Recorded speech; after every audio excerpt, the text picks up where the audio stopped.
மாச கடைசி வேற கையில 10 பைசா கொடுக்குறிய. நம்மகிட்ட தான் இருக்கானே சென்டிமெண்டல் இடியட். சென்டிமெண்டா பேசி அவங்ககிட்ட காசை கறந்து இன்னைக்கு சாப்பிட்டுருவோம். அதுதான் நம்மளோட பிளான்.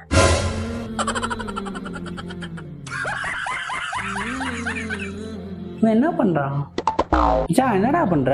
மாச கடைசி மச்சான், என்ன பண்றது தெரியல, கையில சுத்தமா காசு இல்ல. மாச கடைசினா அதுக்காண்டி சப்பாத்தி கிரேவி திட்டாட சாப்பிட வாடா என் கூட. உட்கார் மச்சான், வரேன் ஒரு நிமிஷம். எப்படி நம்ம சென்டிமெண்டல் இடியட் இப்போ வருவான் பார் சாப்பாடோட. ஏன் மச்சான் அதுக்காண்டி சப்பாத்திலாம் சாப்பிட்றேன்? இதான் மச்சான் பிரியாணி, இதை சாப்பிடு மச்சான். எனக்கும் மாச கடைசி தான் மச்சான், வேற வழி தரலடா. சாம்பார் ஆப் எனக்கு. நானே மாச கடைசியில் என்ன பண்றேன்னு தெரியல. இவன் வேற வந்துட்டான், சாப்பாடு வாங்கிட்டான், அதை வாங்கிட்டான். வரவன் பொருளையே எடுத்து அவனை போடணும்டா.